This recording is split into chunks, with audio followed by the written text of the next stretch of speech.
Hi, I'm Christy Goodwin and I'm a digital wellbeing author, researcher, speaker and mum who's endured her kids' techno tantrums from time to time.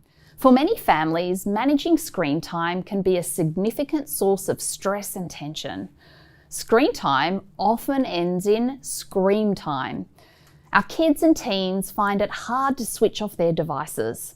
They're wanting to spend more and more time with screens, and this is leaving many parents and carers concerned and frustrated.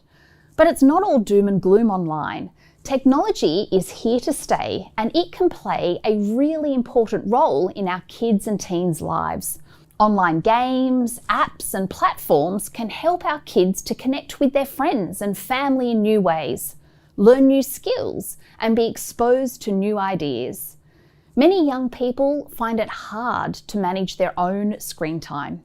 We know that most kids' leisure screen time is spent engaging with apps or games that meet one of their most basic psychological needs: connection. We all have a need to connect with others and to be part of a group. This need is fulfilled when our kids chat online, play multiplayer games, and use social media.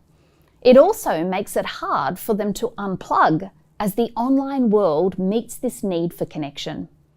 We also know that many young people find it hard to switch off devices because when they're online, their brains are releasing dopamine, a chemical released in the brain that makes humans feel good. It makes them not only want more and more of whatever made them feel good, their phone, a touchscreen device, or a gaming console, but dopamine also overrides the part of the brain that would usually help them manage their behaviour. It's called the prefrontal cortex. So it's biologically challenging for our young people to manage their own screen time. And this is why you play an important role. When it comes to managing screen time, we need to think beyond simply how much time they're spending online. Whilst time online is certainly important, we also need to think about other aspects of their screen use. We need to be considering what they're doing online, who they're interacting with, where devices are used in the home and stored when not in use, how devices are used, is it supporting their physical health, and when devices are being used. So how can we transition kids off screens without tears and tantrums? We need to give kids enough warning that their time online is coming to an end, rather than just suddenly demanding that they switch devices off. We can do this by saying, when this episode ends, I'd like you to turn off the TV. When you finish this battle, I'd like you to put the console away. This gives our kids a sense of control in their life. It's hard for children under 10 years of age to have a real understanding of time. App developers also make it hard for our kids to feel like they're complete or finished online. The autoplay feature is often a default setting, so one episode, level, or game rolls into the next. We also know many kids enter a hypnotic state on their devices thanks to repetitive music. So instead of giving young kids a time limit, you're better to give them a quantity. For example, you might say to them, you can play 2 battles today. You can watch 3 episodes. If they're a bit older, you're better to give them an endpoint as opposed to an amount of time. For example, you might say, you need to turn it off at 7 p.m. instead of saying you can have an hour on your device. Use a kitchen timer or the device's timer to remind you and them that their time limit has been reached. We can also help children and teens manage their screen time by suggesting other activities that they enjoy. Perhaps say to them, when you put your laptop away, do you want to walk the dog or go for a swim?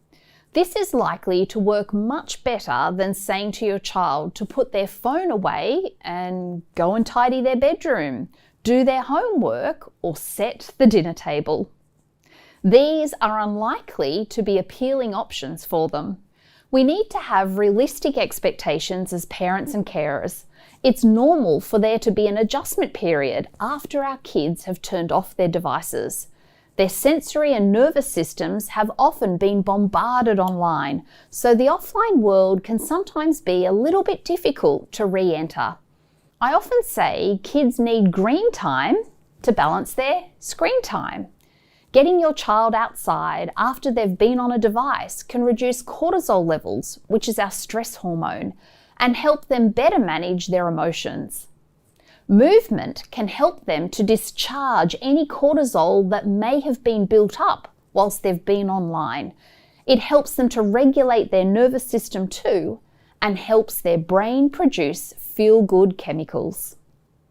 We also need to help our young people be okay with being bored and idle with their thoughts and big feelings. It's important that they get used to having these feelings at times. We need to be careful that we don't always allow them to use screens when they're dealing with big emotions such as boredom, anger, or frustration.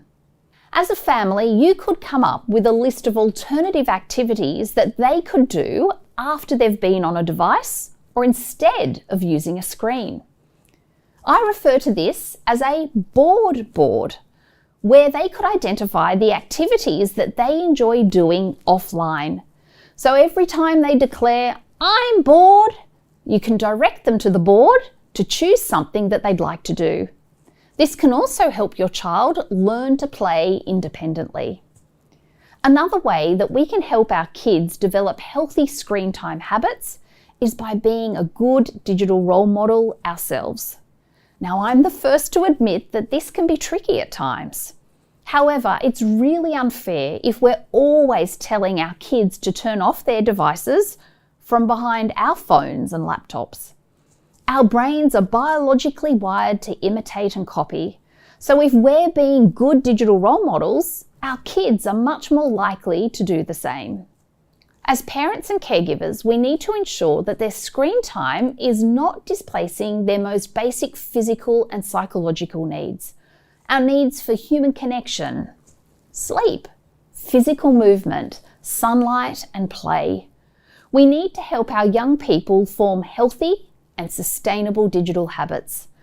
However, sometimes boundaries are a little bit like vegetables. Kids do not want them, but they need them. Kids do not like them, but they need them. As a parent or a caregiver, you play a really important role in helping your child or teen develop digital habits that will support them. So find some time to set up your family's digital boundaries and help your young people to better manage their screen time.